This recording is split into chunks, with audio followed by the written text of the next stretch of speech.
Good morning mga kabislan. So since po na nawala po yung video ko about po dito sa property natin ngayon, so naghiram na muna po ako ng video doon po sa kasama po natin, sa kaibigan po natin na si Sir Joseph. So ito po mga kaibigan muna ang aking video para po dito sa property na to.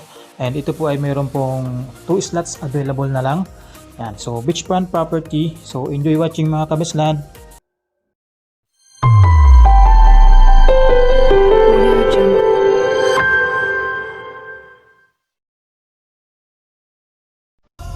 Good morning po mga ka-Idea Land.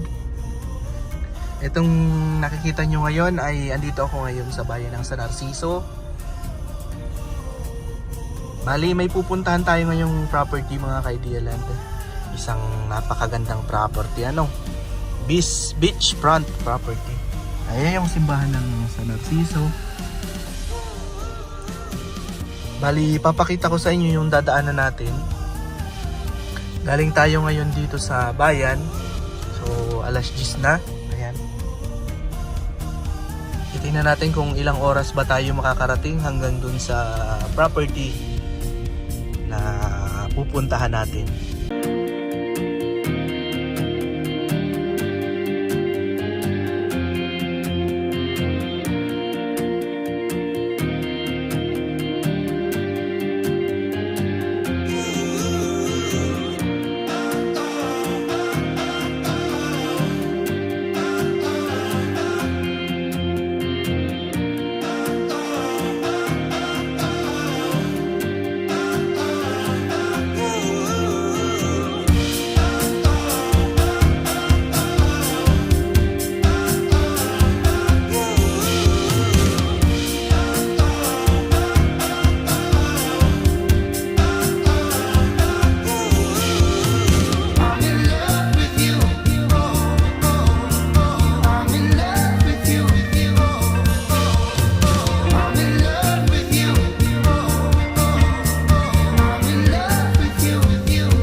Ito mga ka-Idea Land, may dadaanan pa rin tayo ditong Amihan Cove Resort. Kaya bawa mag-tripping kayo dito, titingnan yung property. Meron kayo mawag-i-stayan. May resort po dito ito. Pasukin muna natin para makita nyo. Yan, ganyan kaganda yung view dito sa Amihan Cove Resort. Inside the cove siya, yung harapan niya. Ayun o. Napakaganda ng view sa natin.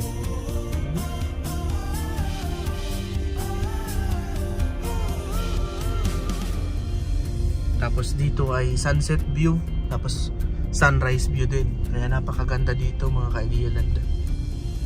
Tapos safe pa sa sa hangin kasi nandito sa kabila, inside the cove din siya. Ayan, kahanay lang din yan yung property pupunta natin. Pero andun pa siya sa dulo kasi mahaba po itong cove na to eh.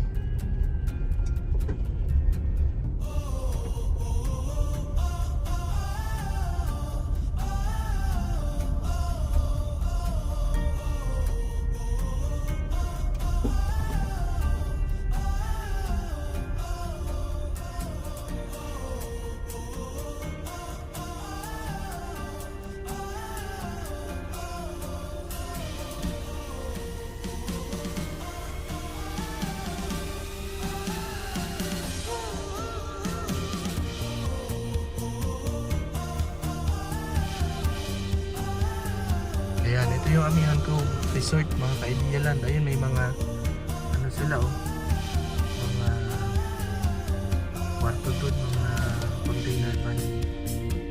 Ayan, napakaganda yung view doon sa may dagat dito. Kasi dito sa kabilang to, ayun, may container van doon sa dulo.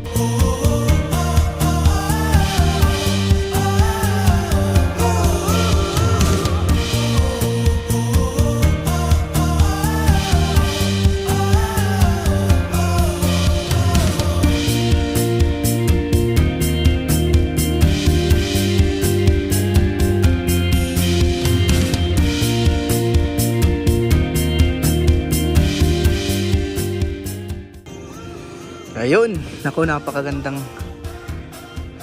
property na naman ito mga ka-Idealand. Isang magandang tanghali sa lahat. Ayan ang bubungad sa atin kapag pumunta tayo dito sa property. So, new property natin ay 4 slots lang ito. Ano po? Ayan, 4,225 square meters, more or less 23 meters frontage. Ano po? Ayan. So, ito yung slot 1 natin kasi 4 slots lang po ito mga ka-Idealand. Bali, limited slots lang. Ano, so paunahan na lang po. Ito yung slot 1 natin. So, pasukin natin kasi ito yung boundary. Ayan, nakita nyo yung muhon. May kasama tayo dito yung geodetic engineer na nagsusukat. Bali, yung slot 1 ay may kasamang bahay. Kubo. Ano po? Ayan. May tawag dito. May mangga.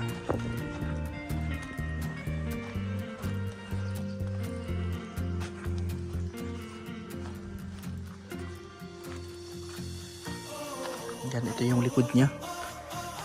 May mga nyug. Ayan, hanggang niya sa dulo. Ayun. Ayun yung mga kasama natin doon. So, flat lang siya. Nakita naman natin doon sa dome shot. So, yun naman. Mamaya punta natin yung kasi ito yung slot 1. Ayan po. Ayan yung ano natin. Ayan, makita nyo yan. Ayan yung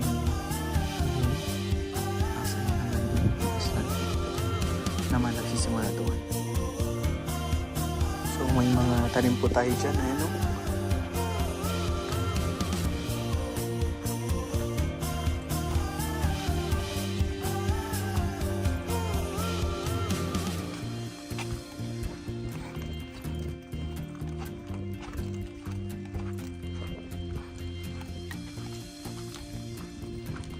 Ito yung harapan ng slot 1. Napakaganda.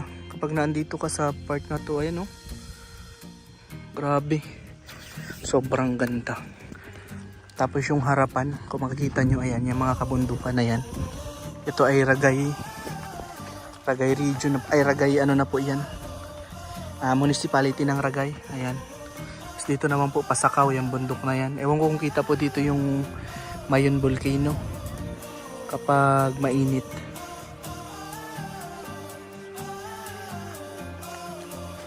So punta naman natin ngayon yung slot 2. So yung slot 1 mga ka-Idealand, ito yung slot 2 natin.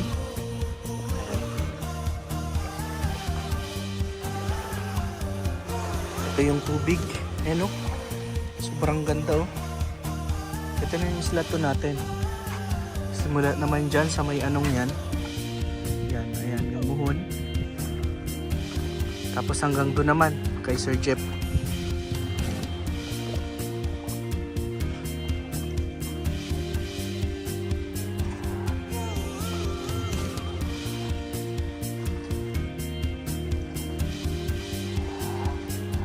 Ito yung slot 2 natin.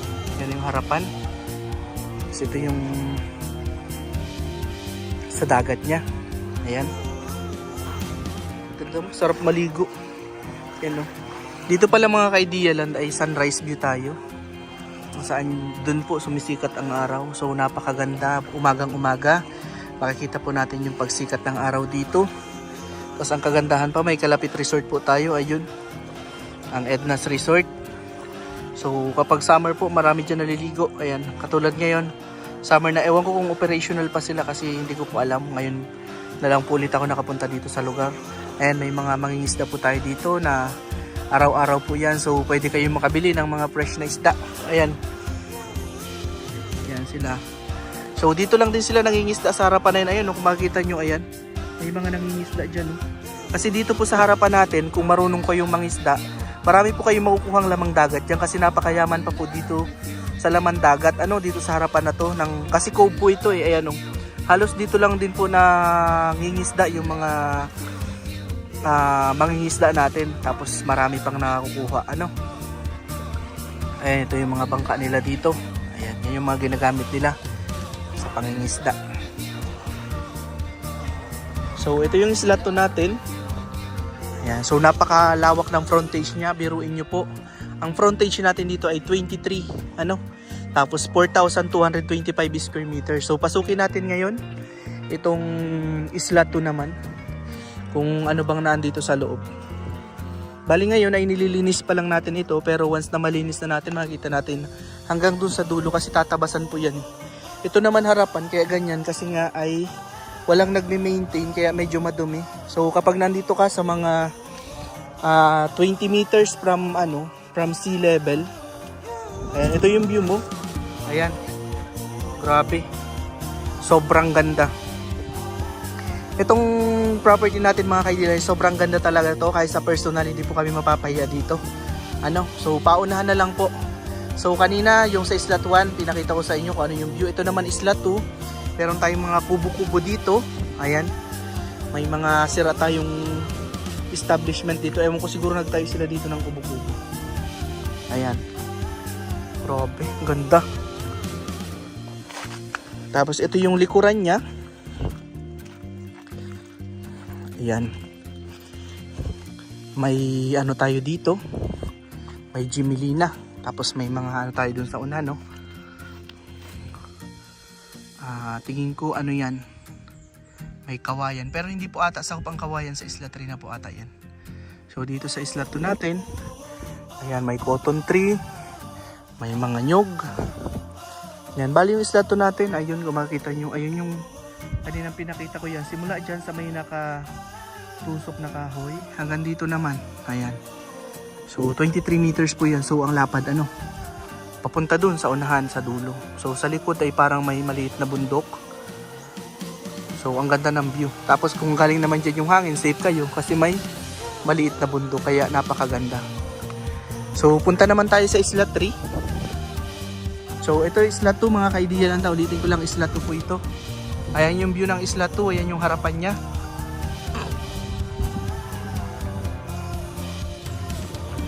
Isla 2. 23 meters frontage, napakalawak na po niyan kasi minsan may 15 lang, katulad po yung Saragay namin doon, 16 lang dati yung frontage doon. Dito po ay 23 meters po ito, so napakalawak. Kung gagawa po kayo ng mini resort, pwede po kasi malawak yung frontage natin. Ayan, so ngayon kinakalaykay po nila, makita nyo yung kalaykay na yan para po lumabas yung buhangin, para buhangin na talaga siya, pinumbuhangin. Kasi yung sa mga resort nga po, kaya naman sila malinis ay dahil may nagme-maintain. Dito po ay syempre hindi na may maintain ng may-ari kaya medyo madumi. Ayan yung harapan, pinakatubig ito ng Isla 2. Ayan. So yan yung Isla 2 natin, papunta doon. Ayan, dito naman tayo sa Isla 3. Ito yung Isla 3 natin. Ayan, same lang din sila ng tubig. Malinaw. Ayan ganda. So yung mga bata, napaka-safe dito maligo kasi tingnan nyo naman yung alon. Napakabanayad, so hindi siya biglang lalim. Pwede kayo hanggang doon kasi may pa tayo dyan may sandbar. Ayan, makikita nyo naman ayan kitang-kita nyo yung kung alin yung hindi pa kulay green. Hanggang pwede po kayo dyan maligo. Ayan mababaw po yan hanggang doon sa unahan. So pwede kayo maghabulan pa dyan. Yung mga bata pwedeng maligo dyan. So ito yung Isla 3 natin, from doon sa nakatayo, ayan. Tapos hanggang dito naman sa may ayan makita natin itong kahoy. Wait lang, lapitan natin para makita nyo yung Isla 3. So hanggang dyan sa may yan, ayan hanggang dyan sa may kahoy na yan, yung Isla 3 natin. So from there to there, dun sa taong nakatayo, yan yung Isla 3 natin. So pasukin natin siya.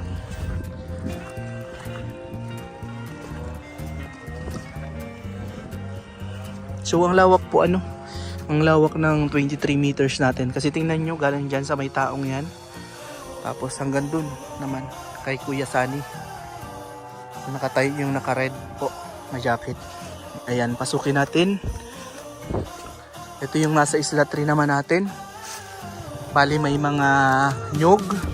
May parang nasira din na na dating bahay-bahay. Ayan sementado, parang half body. Tapos ito yung likod naman niya. So 20 meters galing sa dagat. Galing sa pinaka dyan lang sa nyog po. Kasi yung sa dagat sobrang layo na, nasa 30 meters na ata. Ayan. ito yung view nyo. So kitang kita yung dagat natin. So pwede kayo magtayo dito ng kubo-kubo or bahay. So pasukin natin yung isla tree. So balik ulit tayo dito. Ayan, yung isla tree pala ay may libreng baboy. Baboy. So hindi po yung kasamang baboy, nakikitali lang po ata. So ito na yung isla tree natin. Ayun, hindi natin kita yung harapan kasi medyo madumi pa. Ayan, hindi pa nalilinis. May mga matataas na damo pa. So papalinis pa po natin yan. So siguro next vlog natin kitang kita na simula dito hanggang doon. Pero same view lang din naman po yan dito sa isla to. Ayan, no? Pag nandito ka sa likod. Ayan, kitang kita mo yung harap. Ayun, no? So naka 0.5 po tayo para mas malaki po yung angle na makikita, ano. So sa isla tree, ayan. So may masasako po kayong mahogany. So napakaganda pala nitong isla tree. Pinsan, saan sumakop tong isla tree? Mahogany ano? Ang mahogany sakop ng lot 4? Oh, kuya, ang ganda pala ng lot 4. May mahogany. So sa lot 4 po, napakaganda. May kawayan, ayun, oh. Kung gagawa kayo ng kubo, may kawayan na. Tapos ito may mga mahogany nga, pasok pala sa, pero may ilang pasok din po sa isla tree na mahogany. Ayan, oh, kasi ito yung boundary natin ng isla tree to isla 4. Diyan po ang isla 4. Tapos dito naman po yung isla tree natin. Ayan, oh. Kasi ito yung farm area ng kalahatan. Kung makita nyo, napakaganda. So yun, ang ganda. May mga mahogany na pala dito nakatanim. Yun, ang tataas na, pwede na sigurong putulin yan. Tapos may mangga na malaki. Siguro na bumubunga na to. Ayan, may kawayan pa din dun sa likod. Ganda pala ng isla 4. Marami, although parang gubat siya, pero marami palang mapapakinabangan. Ano po? Katulad ng may kawayan dito sa unahan. May mangga pala ditong malaki. May mga saging. Tapos may jimelina.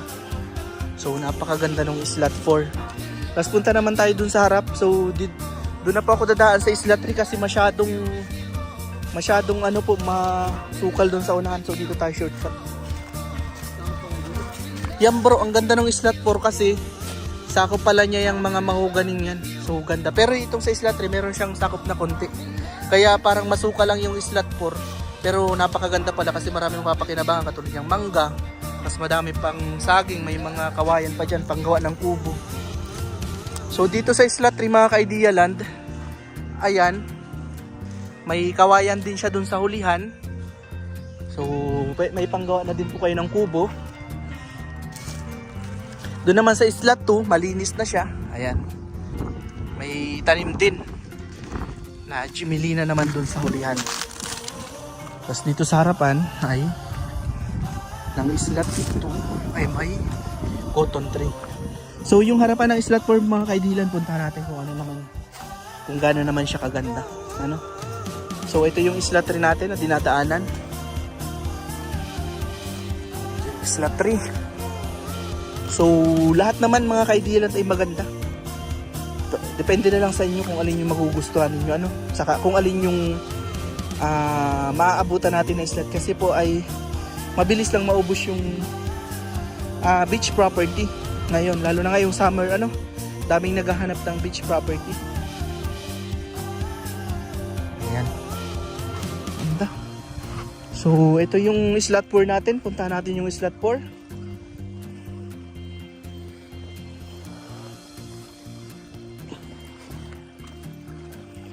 So galing dyan, so makikita natin ito, galing dyan sa anong yan, nakatusok na yan. Wait lang, lapitan ko para makita nyo yung muhon. Ayan, may muhon tayo. Yan, may muhon dyan. Simula dyan ang isla 4 hanggang dun sa may umuusok.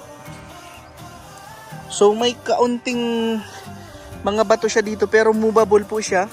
Ayan, pwede natin siyang i-design na lang, designan o ihanay dyan sa tabing yan.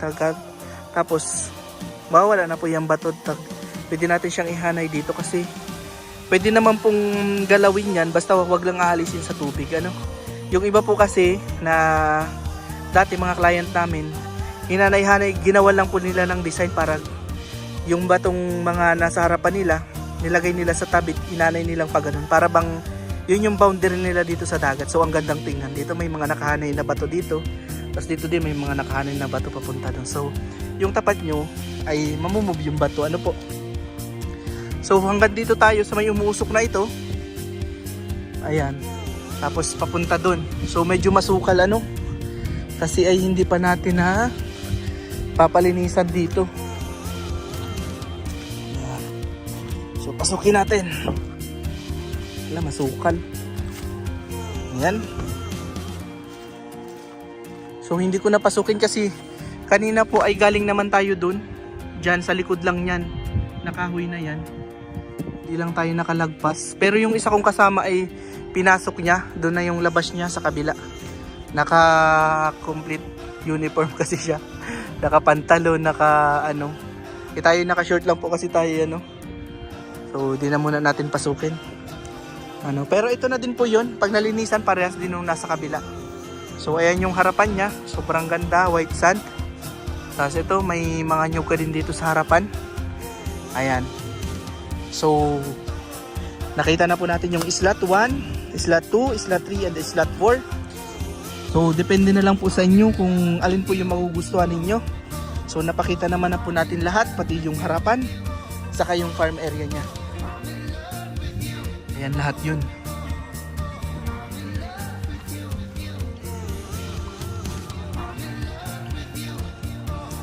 So, itong sa Narciso mga ka-Idealand ay 6 na oras ito. Galing sa Manila, 6 hanggang 7 oras. Depende po sa driving ninyo. Kasi minsan ay traffic. Ano po, dito sa may bandang San Pablo. Pero once na ma-open na po yung TR4 natin, ay talaga namang magiging mabilis na yung papunta dito sa San Narciso. Tapos from bayan naman ng San Narciso hanggang dito, mga 25 minutes. Yan, nandito ka na. Tapos yung road naman dito, paputol-putol na cemented road, rough road. Kasi nga po ay inaayos na yung road. Ano, yun yung pong kagandahan doon. So soon, lahat pong madadaanan natin hanggang property ay cemented road na. So yung right of way naman po nito ay walang problema. Kasi nga po ay bibilin po natin. Kasi ay kamag-anak din naman itong nagbebenta. Ano po, bali sila ay dumadaan din naman dito. So ang sabi po nila ay magbibigay sila ng right of way. So bibilin po natin para magkakaroon po tayo ng kasulutan na yun po ay panghabang buhay ng daanan. Ano po, lahat naman po ay makakadaan doon. Open po yung right of way natin. So pabor sa kanila, tapos pabor din po sa atin. So give and take lang po. Ayan. Grabe, napakaswerte ng mga makakabili dito. Ito po ay limited slot lang. 4 lang na slot. So 425 square meter, 4,225 square meters. Tapos po ay 23 meters ang frontage. 23 mahigit po.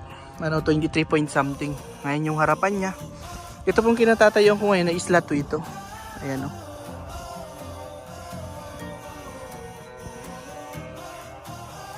Yan, sa mga interested po ay message nyo lang po ako para po ay masamahan ko kayo dito sa property. Para makapamili na po kayo kung alin dito yung magugustuhan ninyo. Bali yan, kabilang yan. So, kung nasabi ko kanina, yan yung Pasakaw. Ayan, i-zoom natin. Pasakaw yan. Tapos doon naman yung Ragay, Del Gallego, tapos Tagkawayan. So, bali nasa loob tayo ng cove. Ayan, ang napakaganda dito kasi we-witness natin every morning yung sunrise natin nandito. So, napakaganda ng sunrise dyan. Makikita ninyo.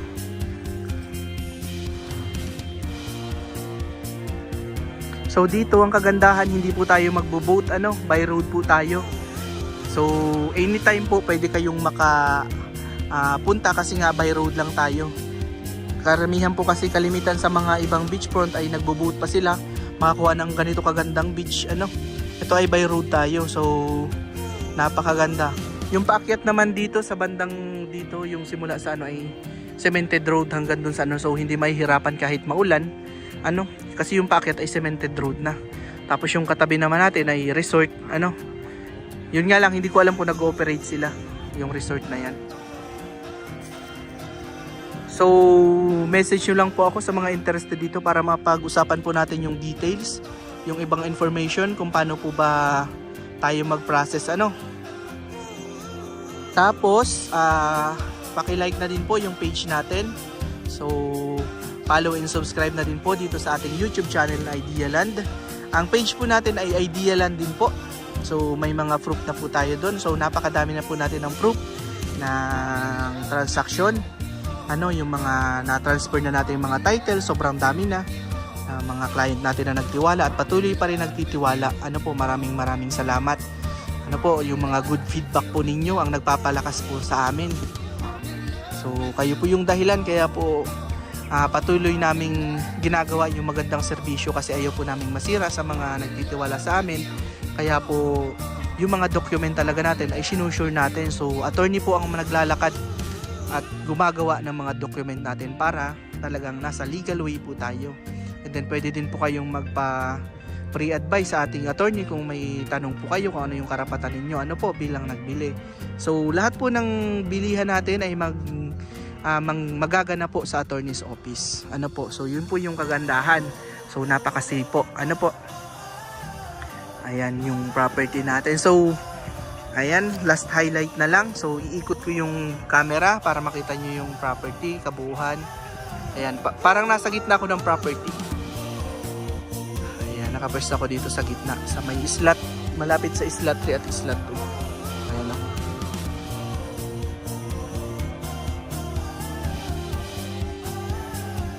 So hanggang dito na lang yung vlog ko mga ka-Idealand.